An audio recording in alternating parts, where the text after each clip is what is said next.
حضور نبی کریم صلی اللہ علیہ وآلہ وسلم نے ارشاد فرمایا، جو شخص جمعہ کے روز 200 مرتبہ مجھ پر درود شریف پڑھے تو اس کے 200 سال کے گناہ صغیرہ معاف کر دیے جائیں گے۔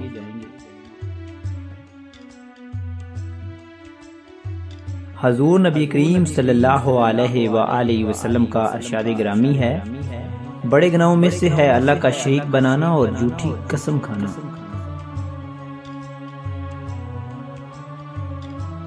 حضور نبی کریم رؤوف الرحیم صلی اللہ علیہ وآلہ وسلم ارشاد فرماتے ہیں، اللہ تعالیٰ فرماتے ہیں، اے ابن آدم، اگر تیرے گناہ آسمان کے کناروں تک پہنچ جائیں اور تو نے مجھ سے مغفرت کی درخواست کی تو میں تیری مغفرت کر دوں گا اور پرواہ نہیں کروں گا۔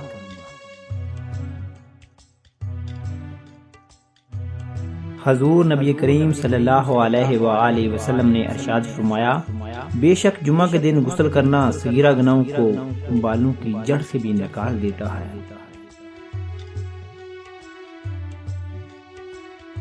اللہ کے رسول صلی اللہ علیہ وآلہ وسلم نے ارشاد فرمایا، جب شیطان کو جنت سے نکالا جا رہا تھا تو اس نے رب سے عرض کیا، میں تیرے بندے کو اس وقت تک گمراہ کرتا رہوں گا جب تک ان کے جسم میں روح رہے گی۔ تو اس پر اللہ تعالیٰ نے فرمایا، میں اپنے بندے کو اس وقت تک بخشتا رہوں گا جب تک وہ مجھ سے استغفار کرتے رہیں گے۔ رسول اللہ صلی اللہ علیہ وآلہ وسلم نے ارشاد فرمایا، ایک بار ایک شخص رستے پر چل رہا تھا، اس نے وہاں کانٹے دار شاخ دیکھی تو اس نے اس کو اٹھا لیا۔ اللہ تعالیٰ نے اس کا یہ عمل قبول کیا اور اس کی مغفرت کر دی۔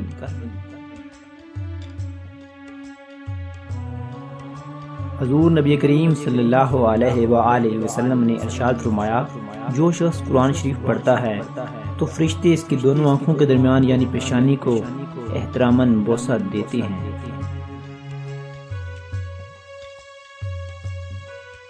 حضور اکرم صلی اللہ علیہ وآلہ وسلم سے پوچھا گیا، نجات کیا ہے؟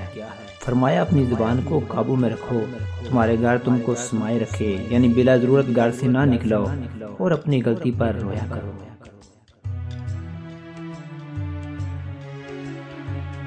فرمان مصطفیٰ صلی اللہ علیہ وآلہ وسلم، اگر اے ابن آدم انسان کے پاس 2 سونے کی وادیاں بھی ہیں تو یہ تیسری کی خواہش کرے گا اور ابن آدم کا پیٹ قبر کی مٹی ہی بھر سکتی ہے۔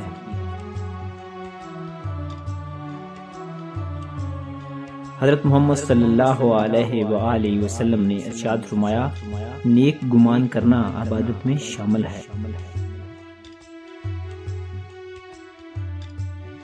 حضور نبی کریم رؤوف الرحیم صلی اللہ علیہ وآلہ وسلم نے ارشاد فرمایا، جب تم میں سے کسی کا خادم کھانا تیار کر کے لائے تم اسے اپنے پاس بٹھا کر کھلا نہ سکو تو کم از کم 1-2 لقمے سے کھانے کو دو، کیونکہ اس نے یہ کھانا محنت سے تیار کیا ہے۔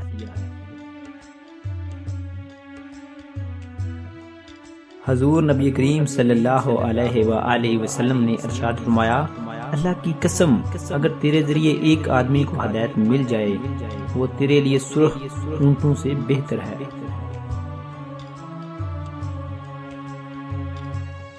سرکار مدینہ صلی اللہ علیہ وآلہ وسلم نے ارشاد فرمایا، جمعہ کے دن اور شب جمعہ میں مجھ پر کثرت سے درود بھیجا کرو، کیونکہ جو شخص ایسا کرے گا میں قیامت کے دن اس کے لیے گواہ اور سفارشی رہوں گا۔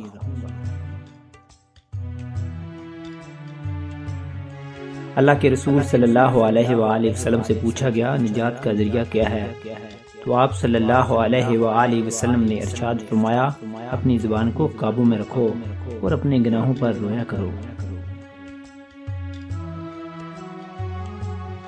حضرت عمر رضی اللہ تعالیٰ عنہ سے روایت ہے کہ حضور اکرم صلی اللہ علیہ وآلہ وسلم کا فرمان عالی شان ہے کہ اکٹھے ہو کر کھاؤ، الگ الگ نہ کھاؤ، کہ برکت جماعت کے ساتھ ہے۔